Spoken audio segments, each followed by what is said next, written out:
तो लगातार 13 दिन बीत चुके हैं और 13 दिनों से रेस्क्यू ऑपरेशन जारी है।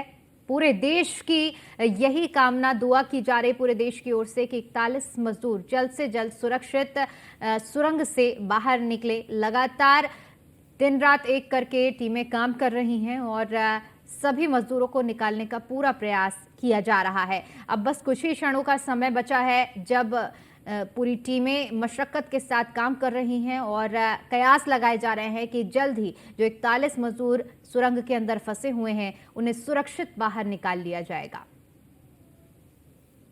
सभी व्यवस्थाएं की गई हैं। जैसे ही मजदूर बाहर निकलेंगे, अगर उन्हें किसी तरह की समस्या होती है तो प्राथमिक उपचार के लिए एम्बुलेंसों की तैनाती की गई है, डॉक्टरों की तैनाती की गई है। जैसे ही मजदूर बाहर निकलते हैं उन्हें सबसे पहले प्राथमिक उपचार देने की पूरी तरह से तैयारी की गई है। कुल मिलाकर आपको बता दें कि रेस्क्यू ऑपरेशन अपने अंतिम चरण पर है और किसी भी क्षण खबर आ सकती है कि 41 मजदूरों को सुरक्षित बाहर निकाल लिया गया है।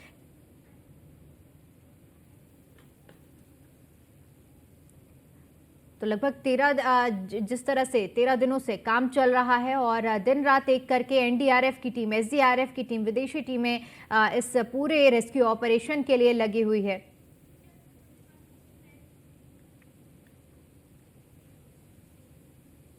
वहीं इसी मुद्दे पर चर्चा करेंगे और चर्चा करने के लिए हमारे साथ मेहमानों का पैनल जुड़ा हुआ है जिनसे मैं आपका परिचय करा देती हूँ। डॉक्टर वीएन जाजी हमारे साथ जुड़े हुए हैं, सीनियर साइंटिस्ट हैं। राघवेंद्र द्विवेदी जी हमारे साथ जुड़े हुए हैं, पॉलिटिकल एक्सपर्ट हैं। आप दोनों का ही मैं बहुत बहुत स्वागत करती हूँ। चर्चा की शुरुआत वीएन जी आपके साथ करना चाहूंगी। देखिए, लगातार 13 दिन का समय, एक लंबा समय बीत चुका है और जब 41 मजदूर अभी भी सुरंग के अंदर हैं, बताया जा रहा है कि अंतिम चरण पर रेस्क्यू ऑपरेशन है।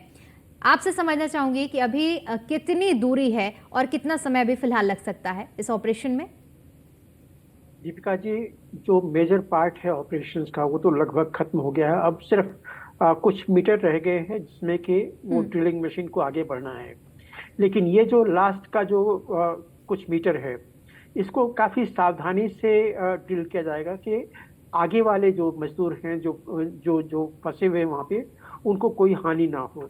वैसे चांसेस बहुत कम है किसी तरह की हानि का।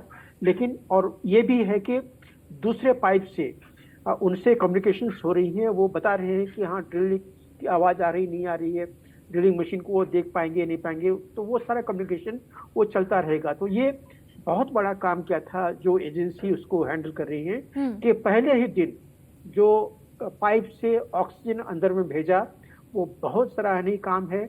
और वही एक चीज है कि जो जितने सारे मजदूर वहां पे हैं, फंसे हुए हैं, वो सब सुरक्षित हैं। दूसरा चीज, आने वाले जो कुछ घंटों में, दिनों में, फिर वो खाना पानी, जो सीसीटीवी कैमरा वहां पे लग गया, इंडोस्कोपिक कैमरा, ये सारी चीजों से एक जो मानसिक तनाव होता है वो कम हुआ होगा वहां पे मजदूरों का। तो सब मिला जुला के बहुत अच्छा काम किया है। लेकिन सवाल उठता है कि ये जो कोलैप्स हुआ है ये क्यों हुआ है? क्या शुरू के दिनों में जो रिस्पांस थी सरकार की या उन एजेंसी की जो टनल खोद रहे हैं एडिक्वेट थी या ना थी?